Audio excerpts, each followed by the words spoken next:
सब ये इरशाद फरमा दे कि मैयत को गुस्ल देने का शरई तरीका क्या है?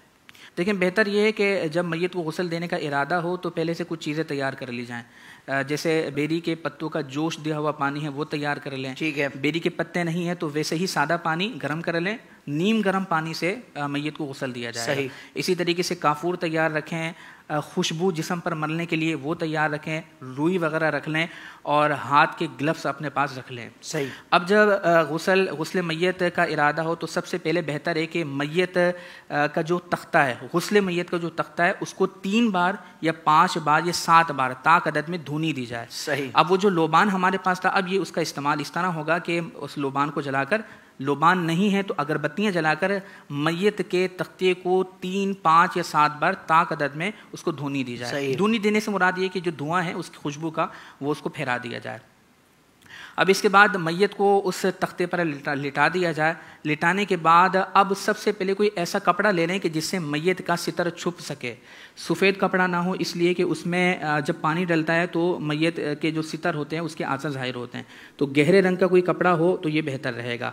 अब उस पर कपड़ा रखने के बाद मैयत के जिस्म से जो लिबास है अगर वो आसानी के साथ उतर सकता हो तो उतार लिए जाएँ, और अगर उतारने में तकलीफ हो तो फिर कैंची से उसको काटने में कोई हरज नहीं है, उसको कैंची से काट दिया जाएगा। अब सबसे पहले तरीका यह है कि सबसे पहले मैयत के पेट पर हाथ फेर कर अगर कोई गलादत वगैरह निकले तो उसे साफ़ कर लें और मैयत की अगली पिछले मकाम का इस्तंजा करवाया जाएगा। ठीक है। इसके बाद उसको वुज़ू करवाया जाएगा। लेकिन ये याद रखना चाहिए कि मैयत की गुस्ल में जो वुज़ू है वो नमाज वाले वुज़ू की मिसल नहीं होता कि दोनों हाथ पोंछों तक धोना फिर कुल्ली करना वगैरह वगैरह, इस तरह नहीं होगा, बल्कि इसमें 4 आधा धुलवाए जाएंगे। यानी चेहरा धुलवाया जाएगा, नंबर 2 उसके दोनों हाथ कोहनियों समेत धुलवाए जाएंगे, सर का मसा करवाया जाएगा और दोनों पाँव को धुलवाया जाएगा। ठीक है। इसके बाद रुई के टुकड़ा लेकर जिससे दांत और नाक वगैरह है तो उसमें ये रुई फेर ली जाए। चूँकि इसमें कुल्ली करवाना मुश्किल होता है तो ज़ाहिर मैयत को कुल्ली नहीं करवा सकते, नाक में पानी नहीं चढ़ा सकते, तो वो जो रुई हमने लेकर रखी है उसका इस्तेमाल ये होगा। तो एक रुई लेकर जैसे मैयत की नाक साफ़ कर ली जाए और दूसरी रुई को रोल नुमा बनाकर मैयत के दांतों की सफाई कर ली जाए। इसके बाद सर और दाढ़ी के बाल धुलवा दिए जाएंगे। अब इसके बाद मैयत को उल्टी करवट पर लिटा दिया जाए और अब पहले सीधे कंधे पर पानी डाला जाए। ठीक है। सीधे कंधे पर इस तरह पानी डाला जाए कि पानी तख्ते तक पहुंच जाए ताकि इस करवट पर पानी हर जगह पर अच्छी तरह पहुंच जाए। फिर सीधी करवट पर लिटाया जाए। अब ये उल्टी करवट है, अब यहाँ पर पानी अच्छी तरीके से बहाया जाए और अब इसके बाद मैयत को बिठा दिया जाए। 2 कवी तरीन अफराद हों जो मैयत को बिठा दें। इसके बाद फिर हाथ फेरें और अगर कुछ नजासत वगैरह निकले तो उसको साफ़ कर लें। इसके बाद मैयत के जिस्म को किसी कपड़े से आहिस्ता से पोंछा जाए। लेकिन जिस तरीके से हम अपने जिस्म को पोंछते हैं इस तरह ना पोंछा जाए, बल्कि इस तरह आहिस्ता आहिस्ता पोंछा जाए कि इससे मैयत को तकलीफ़ होती है। सही।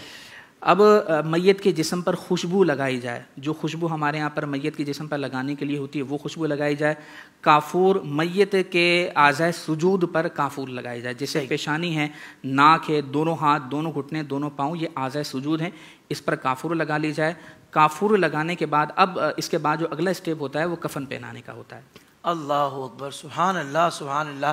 देखें ये इस्लाम है, इस्लाम का अब हुस्न देखें, क्या खूबसूरत तालीमात हैं कि जब वो बंदा आखिरत के सफ़र पे जा रहा है तो उसको कितना पाक साफ करके खुशबू में बसा कर और किस खूबसूरत एहतमाम के साथ उसके पास बैठ कर कुरान पाक की तिलावत करके, यानी तमाम ऐसी चीज़ों से मुज़य्यन करके उसको सफ़र आखिरत के लिए कब्र के सुपुर्द किया जाता है। तो ये क्या खूबसूरत मज़हब है, क्या खूबसूरत दीन है, क्या प्यारी तालीमात हैं। अल्लाह तबारक व ताला उन लोगों को भी हिदायत अता फ़रमाए कि जो दूर हैं इस्लाम से, और अल्लाह ताला उनको भी इस्लाम की दौलत से माला माल फ़रमाए, और अल्लाह ताला हमें इस्लाम पर हमेशा कायम व दायम रखे, इसी पर आफ़ियत वाली ज़िंदगी और इसी पर आफ़ियत वाली मौत अता फ़रमाए। सुभान अल्लाह, मुफ्ती साहब दिल खुश हो गया।